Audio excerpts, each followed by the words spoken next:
매일 아침 책 읽기로 하루를 시작하는 행복 습관, 미라클 독서입니다. 오늘 함께 읽어볼 책은 슈퍼개미 김정환에게 배우는 나의 첫 투자 수업 1편 마인드 편입니다. 김정환, 김이한 지음, 트러스트 북스 출판사 책이고요. 2021년 4월 3일 알라딘 기준 경제 경영 주간 7위를 기록하고 있습니다. 먼저 목차부터 살펴볼게요.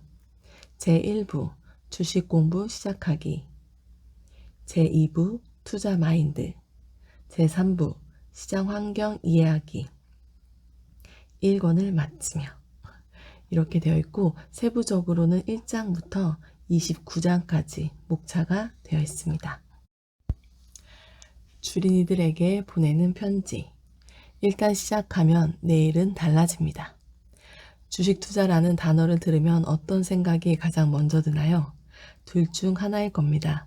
대박을 쳐서 돈을 많이 벌거나 아니면 돈을 다 잃고 쪽박을 차는 겁니다.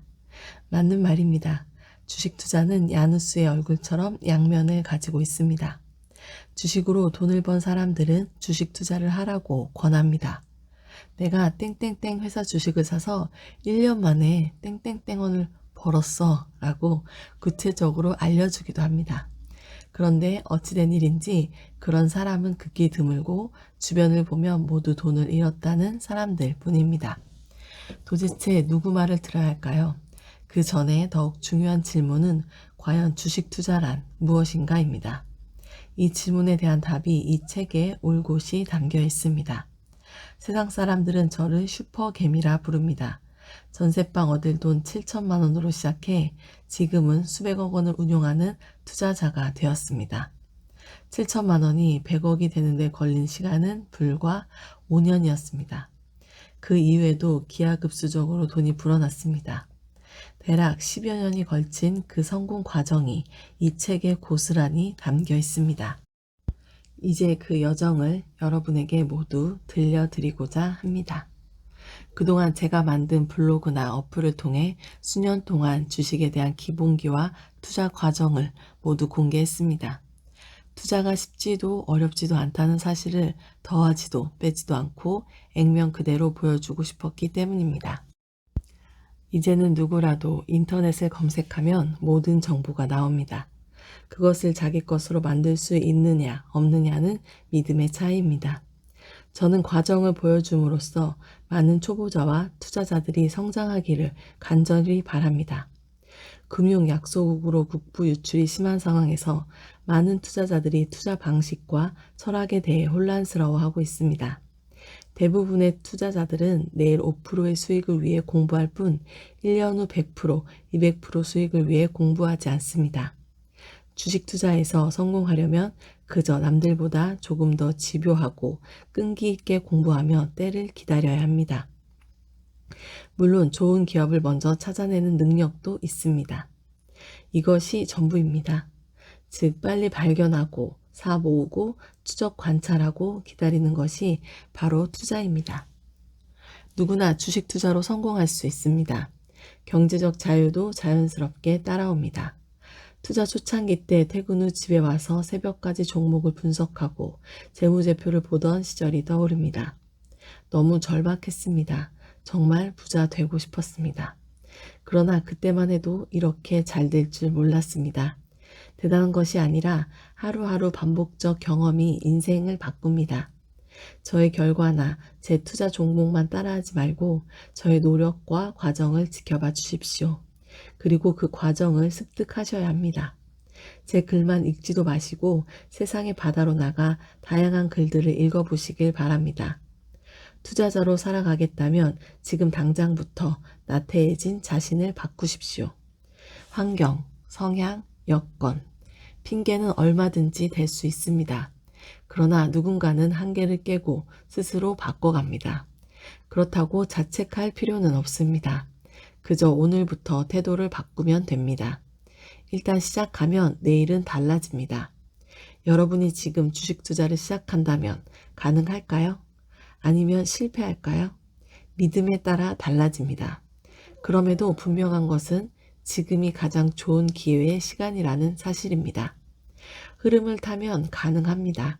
그만큼 시장 상황과 노력이 따라주어야 합니다. 우리나라 코스피는 장기 저평가 상태에 머물다 10년 만에 이제 막 3,000포인트를 넘었고 코스닥은 1,000포인트에도 못 미칩니다. 그만큼 기회가 많습니다. 제발 너무 쉽게 겁을 먹지도 이미 패배자처럼 행동하지도 마십시오. 충분히 성공할 수 있습니다. 주식 투자 어렵지만 개인 투자자가 이길 수 없는 것은 아닙니다. 물론 노력을 먼저 해야 합니다. 우선 거울을 보고 얼굴 표정부터 바꾸세요. 그리고 움직이세요. 이제 다시 시작입니다. 그러면 나와 우리 가족 모두 바뀝니다.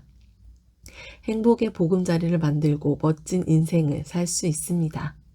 제 딸은 6살이던 2018년부터 기초 경제 공부를 시작했고 2019년 여름부터 주식 투자에 관심을 가지기 시작했습니다. 가족과 해외여행을 갔을 때 잠깐 주식장을 켜고 직접 매매하는 아빠의 모습을 곁에서 보고 관심을 갖게 된 것입니다. 부모는 자녀에게 거울입니다. 자녀에게 어떤 모습을 보여주고 싶으신가요? 사랑하는 자녀에게 무조건 국영수만 강조하지 마시고 어렸을 때부터 자연스럽게 경제 교육을 해주는 부모가 되어보세요. 자녀의 인생이 달라집니다. 이 책은 저와 제 소중한 딸의 주식 투자 수업을 공유한 책입니다. 한국도 이제 금융 문맹국에서 벗어나 똑똑하고 재능 많은 아이들이 글로벌 무대에서 당당하게 활약하는 진정한 선진국이 되어야 합니다. 그 길이 바로 주식 투자에 있습니다. 망설이지 마시고 지금 바로 주식 투자의 길에 뛰어들어 행복한 삶을 사시기 바랍니다. 모든 개미 투자자들을 응원하는 슈퍼개미 김정환. 꿈을 이뤄가는 짧은 소설 사람의 3가지 이유. 시계는 어느덧 7시 30분을 가리키고 있었다. 정우는 가방을 든 채 마당을 2걸음 걸었다. 마당이라고 해봐야 이쪽 끝에서 저쪽 끝까지 10걸음이 채 되지 않았다. 파란 대문은 페인트가 벗겨져 보기 흉했다. 정우는 문득 집안에 새 것은 하나도 없고 전부 낡은 것뿐이라는 사실을 깨달았다. 지금 입고 있는 교복조차 낡았다. 마루에 걸린 시계는 7시 40분을 지나고 있었다. 이제는 집을 나서야 할 시간이었다. 대문을 슬며시 밀고 고개만 내밀어 좁은 골목 오른쪽 끝을 보았다. 울퉁불퉁 보도블럭이 깔린 길이 S자로 꺾여졌고 아이들은 보이지 않았다. 휴. 안도의 숨을 내쉬고 왼쪽 끝을 보았다. 아무도 없었다. 오른발을 내디려는 순간 왁자한 소리가 들려왔다.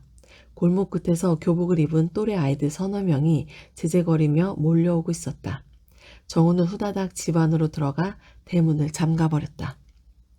아이들은 떠들면서 대문 앞을 스쳐 지나갔다. 그 소리가 귀에 들리지 않을 때까지 기다리다가 다시 고개를 내밀었다. 이때다. 재빨리 대문 밖으로 튀어나가 빠르게 걸었다. 뒤에서 발자국 소리가 들렸다. 정훈아! 고개를 돌려 바라보니 같은 반 영철과 인수였다. 아이들은 정훈을 향해 씩 웃었다. 영철은 다가오며 대뜸 물었다. 너 수학 축제 했니? 했지. 그럼 학교 가면 좀 보여주라. 나 안 했거든. 그래. 정훈은 쾌히 고개를 끄덕였다. 이번엔 인수가 물었다.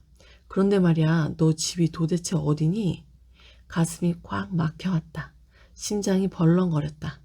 귓볼까지 빨개지는 것 같아 왼쪽으로 고개를 돌리며 맥없이 하늘을 쳐다보았다. 아, 우리 집은 저 위에. 그러나 인수는 끈질겼다. 저 위에 어디? 벌써 5월인데 니네 집 한 번도 못 가봤어. 니네 집은 비밀 아지트냐? 뭐 국가 주요 시설이라도 되냐? 영철은 아무 말 없이 걷기만 했다. 수학 숙제에만 정신이 팔려 있는 듯 했다. 인수는 계속 따졌다. 마치 오늘 아침 끝장을 내려는 듯 했다. 너 우리 집에 와봤지? 응. 영철이 집에도 가봤지? 응. 그런데 왜 너희 집은 못 놀러 오게 하는 거야? 세간살이를 다 실어도 1톤 트럭이 꽉 차지 않았다.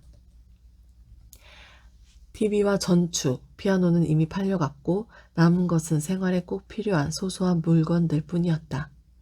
운전기사는 휘휘 휘파람을 불며 엄마에게 확인을 받았다.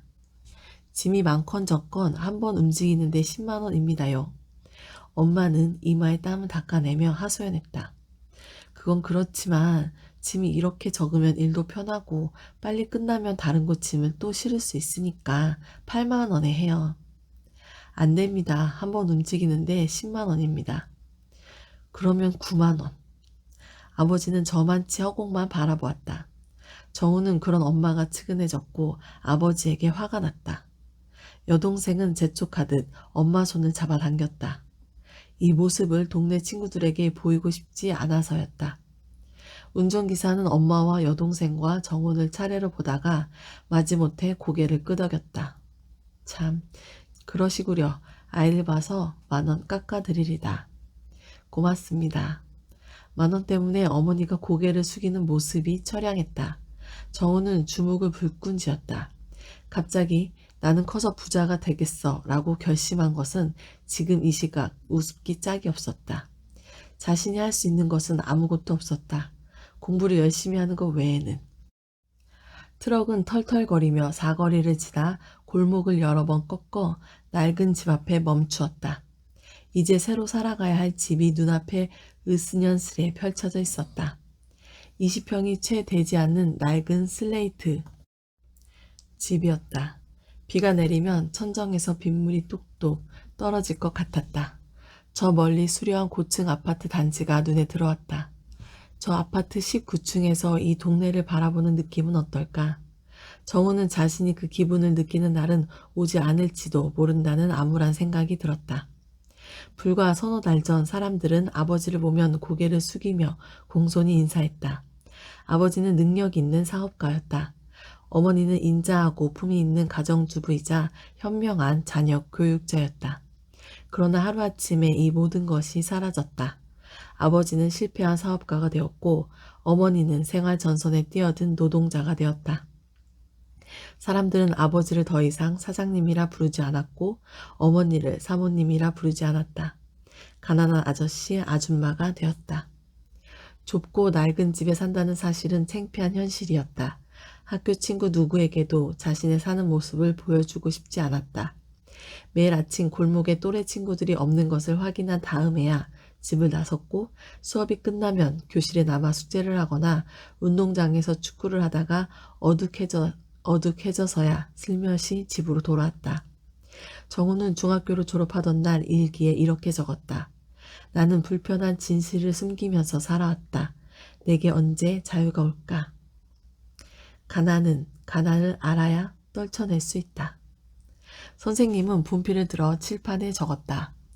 10월 16일부터 19일 수학여행 충주, 포항, 경주, 부산 12만 6천 원. 아이들은 환호성을 올렸다. 금액에는 관심이 없었다. 고등학교 2학년 아이 중에 그 누가 12만 6천 원의 의미를 둘 것인가. 정우는 그 숫자를 막연히 바라보았다. 선생님은 교탁을 2번 두드렸다. 프린트물 나눠줄 테니까 집에 가서 엄마 보여주고 수학여행비는 10월 12일까지 납부해야 한다. 알겠니? 네. 우렁찬 목소리들이 교실을 가득 채웠다. 며칠 후 선생님은 정훈을 교무실로 불렀다. 공부 잘 되지? 너는 성적이 좋으니 그것에 대해서는 딱히 지적할 게 없는데 수학여행비가 입금되지 않았구나. 선생님은 고개를 끄덕였다. 10년 전이나 지금이나 수학여행을 가지 못하는 아이는 반에 한두 명은 꼭 있었다. 중학생 때 같으면 부모를 원망했겠지만 이제 정우는 그런 나이는 아니었다. 아이들이 관광버스를 타고 왁자하게 떠난 뒤 남은 아이들은 2학년 일반 교실에 모여 자습을 했다. 문과생 7명, 이과생 8명이었다. 전교생 421명 중 2%였다. 그것은 하위 2%였다. 아이들은 서로를 바라보지 않고 아무런 이야기도 나누지 않고 조용히 책을 펼쳤다. 정우는 미분 방정식을 풀기 시작했다. 4교시 종이 울릴 때까지 24문제를 풀었다. 아이들이 하나둘 집으로 돌아간 후 정우는 홀로 도시락을 먹고 적분 방정식을 풀기 시작했다. 다음 날도 다음 날도 똑같은 책상에 앉아 말없이 방정식을 풀었다. S대 경제학과에 가고 싶다고? 선생님은 점수 배치표를 펼쳐놓고 정훈의 성적표를 쭉 훑어보았다. 1학년부터 3학년까지 성적은 상위 2%였다. 네 성적이면 충분한데 사범대학이나 행정학과가 어떻겠니? 정우는 고개를 가로저었다. 교사나 공무원이 되어 안정적인 직업을 가지라는 권유였다. 집이 가난한 아이들은 대부분 그 권유를 따랐다. 정우는 단호하게 말했다. 경제학과 아니면 경영학과에 가겠습니다. 사실 정우는 경제학과가 정확히 무엇을 하는 학과인지 알지 못했다. 다만 법대 다음으로 인기가 있었고 돈과 관련된 학문을 배우는 것이라고 막연히 생각했다. 정우는 숙제 하나를 풀고 싶었다. 왜 어떤 사람은 가난하고 어떤 사람은 부자인지 그 수수께끼를 풀고 싶었다. 자신은 가난했기에 가난에 대해 어느 정도는 알고 있다고 생각했다. 남은 것은 가난한 사람이 부자가 되려면 어떻게 해야 하는지였다. 과연 그 방법이나 원칙, 해결책이 있는지 알고 싶었다. 그래서 가난으로 인해 소외받는 사람이 없는 사회를 만들고 싶었다. 승승장구했지만 무엇을 위해서? 아름드리 은행나무들이 줄지어 선 캠퍼스는 낭만적이면서도 근엄했다. 대학은 정은에게 제2의 삶을 살게 해주었다. 낡은 옷을 입고 다녀도 미팅을 한 번도 하지 않아도 간섭하는 사람이 없었다. 자신이 좋아하는 학문을 한다는 것도 열정이 들게 했다. 또 다행인 것은 어머니의 왕성한 경제활동으로 집안 형편은 나날이 좋아지고 있었다. 졸업 후 경영대학원에 들어가 공부를 계속했다. 특히 마케팅 과목이 재미있었다. 딱히 정의 내리기 어려운 마케팅이라는 학문에서 직관력과 크리에이티브 분야가 마음을 사로잡았다. 대학원 수업이 끝난 어느 날 선배에게 핸드폰 메시지를 보냈다. 바쁘지 않으시면 학교 앞 2층 은행나무 카페에서 커피 한잔 하기를 바랍니다.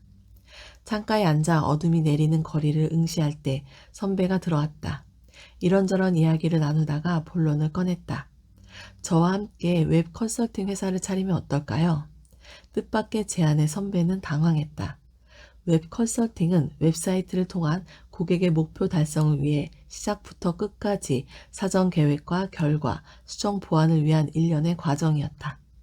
그때만 해도 이 단어를 이해하는 사람은 드물었으며 사업 시스템도 명확히 구축되지 않은 시절이었다. 그러나 성공 가능성은 높았다.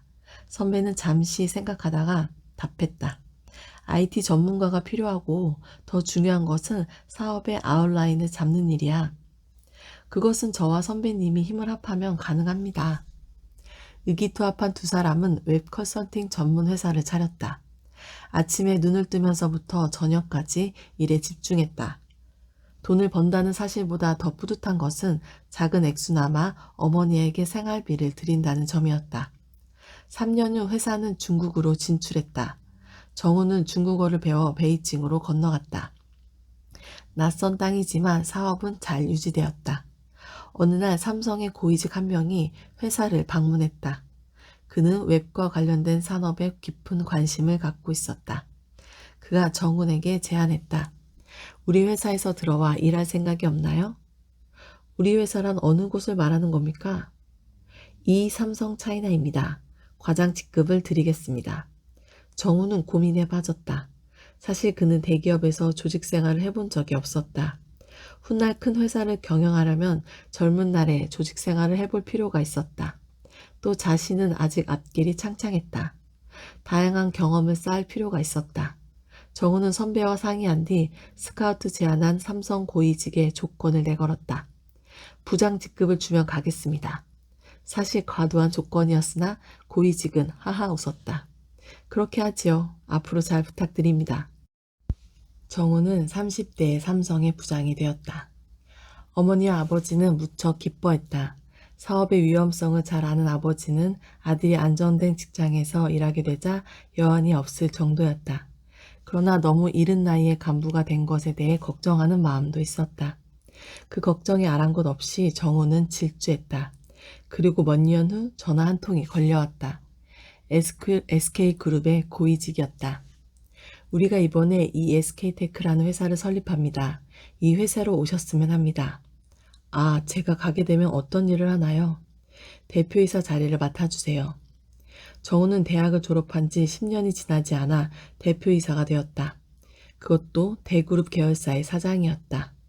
중학교 시절 낡은 집을 보여주기 싫어 친구들을 피했던 창피함은 이제 추억이 되었다. 간혹 그때 내가 왜 당당하지 못했을까 하는 자책감도 들었다. 하지만 사장 자리는 그에게 만족감을 주지 못했다. 열심히 일해서 회사 실적을 올리면 그 돈은 회사가 가져갔다. 정우는 월급을 받을 뿐이었다. 10년 동안 승승장구했으나 실제 남은 것은 별로 없었다. 그의 이력서에 몇 줄의 이력만 일어났을 뿐이었다. 정우는 삶의 방식을 바꾸기로 결심했다. 남을 위해 살지 말고 나를 위해서 살자. 7천만 원으로 얼마를 벌 수 있을까? 중학교 때 썼던 일기 한 토막이 떠올랐다. 내게 언제 자유가 올까? 삶에는 여러 가지가 필요했다. 그중 중요한 것은 돈이었다. 당연히 돈이 인생의 전부는 아니었으나 자유를 주는 가장 커다란 바탕이었다. 돈을 버는 방법에도 여러 가지가 있었다. 유산 상속, 노동, 복권, 부동산 투자, 주식 투자, 도박, 사기. 정우는 주식에 동그라미를 쳤다. 그러려면 종잣돈이 있어야 했다. 아내에게 물었다. 우리가 가진 재산이 전부 얼마지요? 갑자기 그건 왜 물어요? 내가 투자해서 돈을 벌려고. 어디에 어떻게 투자하려고 하는데요? 여하튼 얼마면 돼요? 전셋돈 7천만 원이 전부예요. 정우는 허탈한 마음이 들었다. 10년 동안 부지런히 달려왔는데 내 집조차 없이 7천만 원이 전부라니.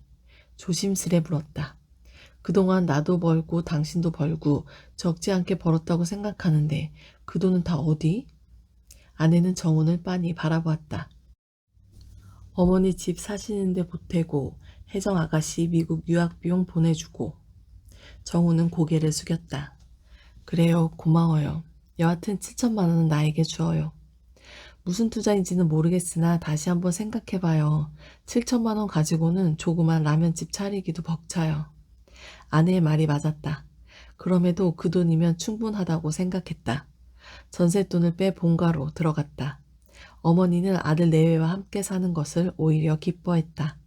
하지만 삶의 방편에 대해서는 걱정하지 않을 수 없었다. 아내는 정색을 하고 물었다. 무엇을 할 거예요?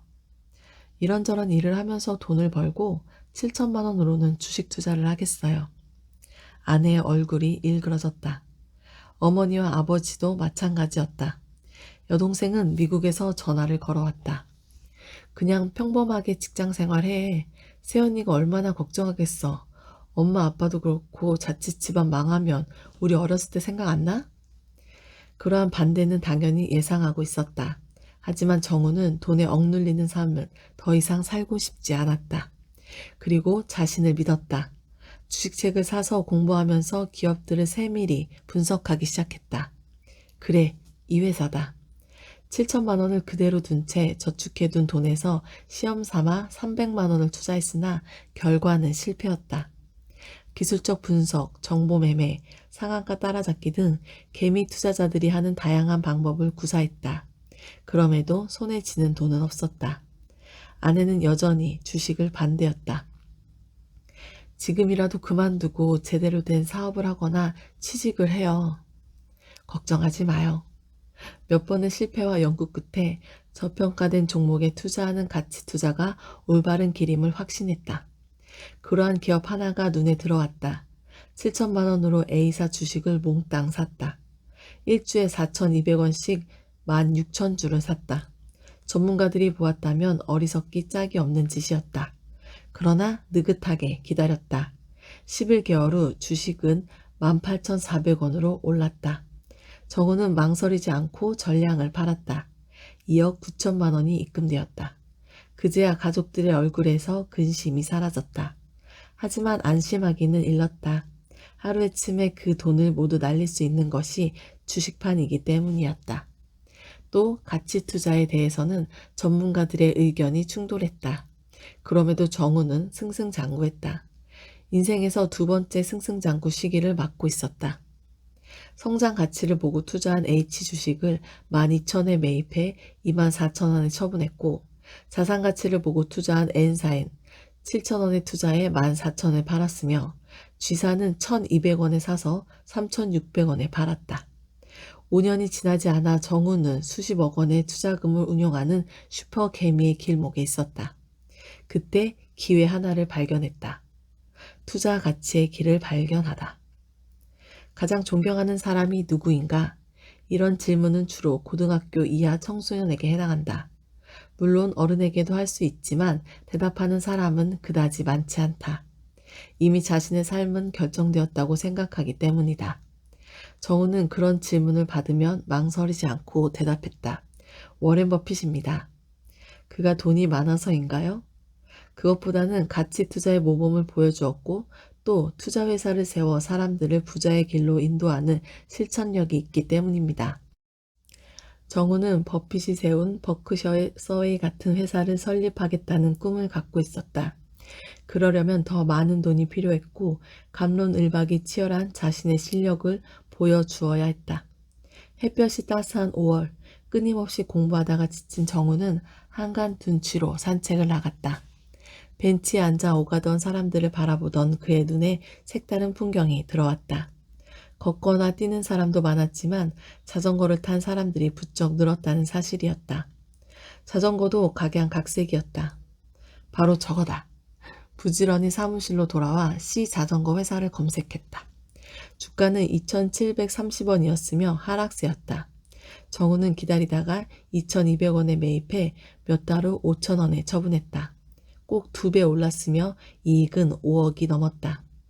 그러나 여기에서 멈추지 않았다. 다음에 주가가 3,520원으로 하락했을 때 35만 3,220주를 사들였다. 지분이 5.27%를 넘었기에 지분 공시를 했다.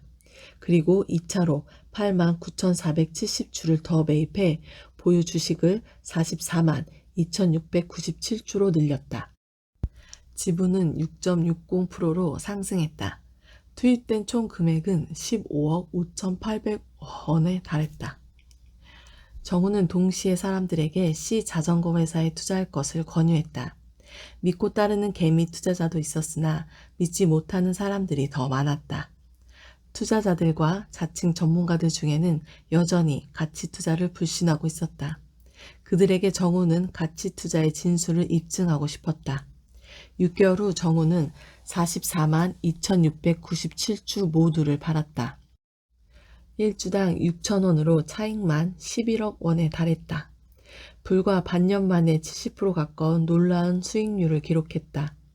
두 번의 매매로 정우는 30억을 벌었고 7천만 원이었던 투자금은 5년 만에 80억 원을 넘어섰다. 정운의 성공으로 인해 주식판에서는 가치 투자에 대한 인식이 달라졌다. 사람들의 질문은 한결같았다.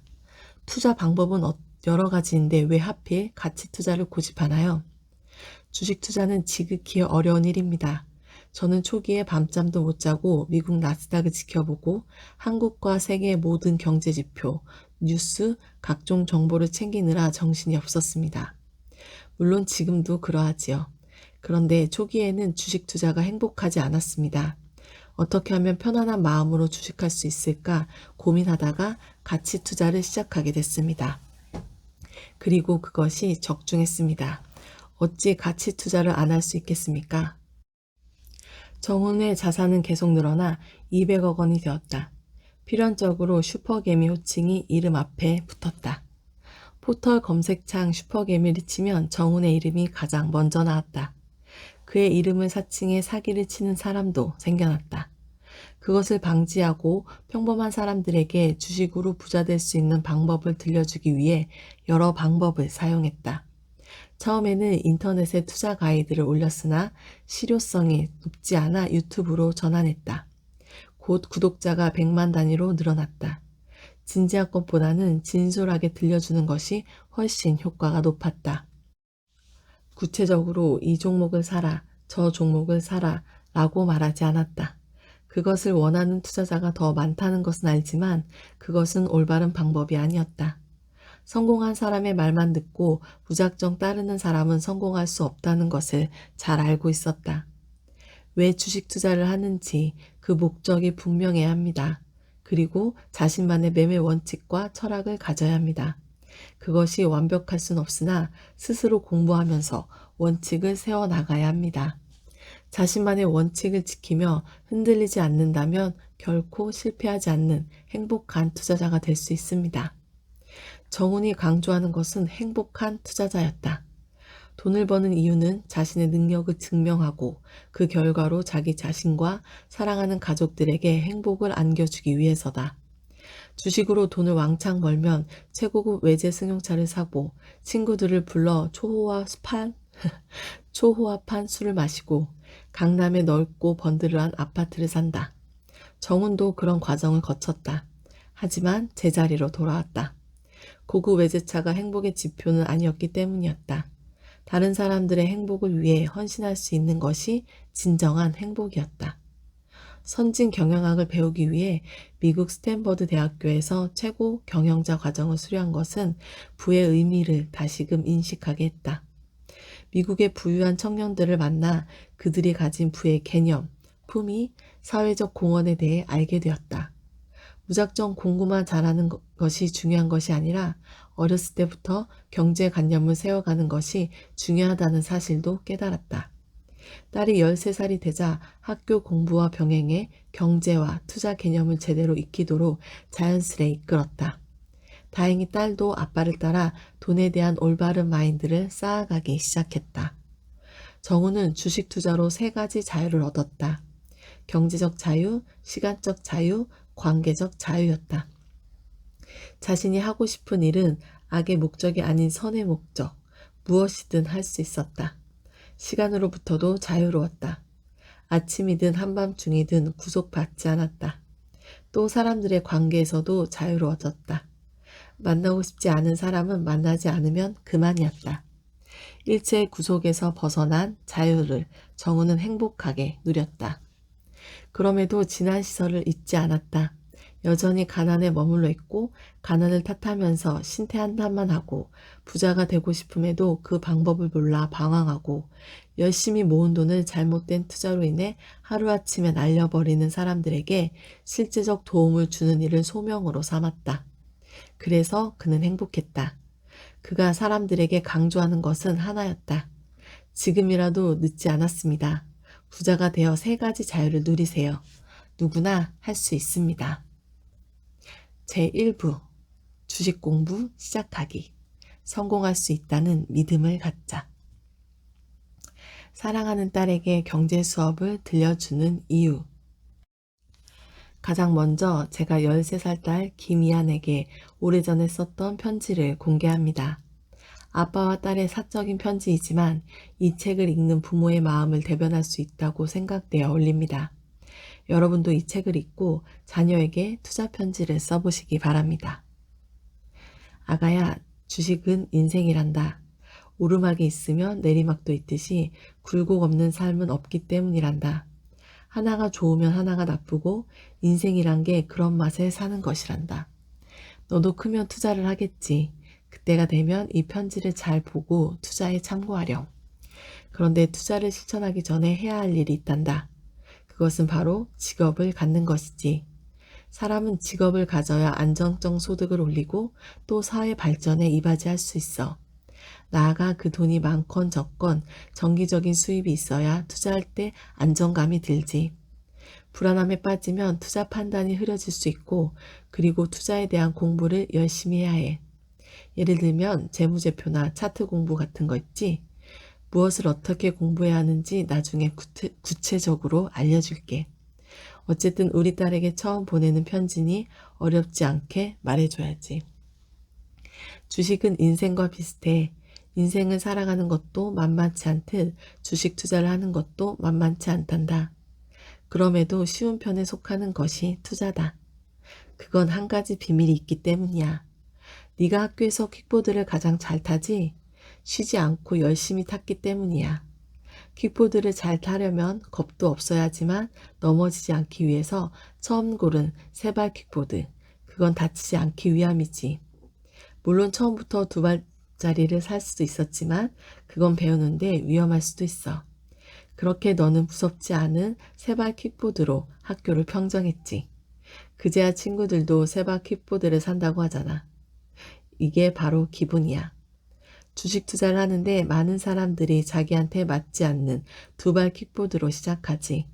다치고 다쳐 그 무서움에 쉽게 포기해버리지. 처음엔 속도보다 다치지 않는 게 중요해. 그래서 원칙이 중요한 거야. 주식시장엔 킥보드를 못 타는 90%와 처음부터 두발 킥보드를 타는 9%가 있어. 그리고 너처럼 세 발부터 안전하게 시작해 두 발로 옮겨가는 1%가 있단다. 주식시장은 그 1%가 다 이기는 시장이야. 그걸 명심해. 그러니 조급하지 말고 무리하지 말고 항상 준비하렴. 킥보드를 배우던 순간을 기억해. 2013년 6월 10일 사랑하는 딸 이안에게. 투자 편지를 쓸 때는 어려운 단어나 전문 용어를 사용해서는 안 됩니다. 아들이나 딸의 나이, 생각의 수준에 맞게 편하게 쓰면 됩니다. 경제 공부를 하라고 강요해서는 안 되며 아버지 혹은 어머니로서 자녀의 미래가 잘 되기를 바란다는 격려를 담아야 합니다. 그리고 그 편지에 맞게 부모가 솔선하는 모습을 보여주어야 합니다. 나이를 먹어도 꾸준히 공부하고 노력하는 사람이 성공할 수 있고 꿈을 이룰 수 있다는 사실을 보여주기 바랍니다.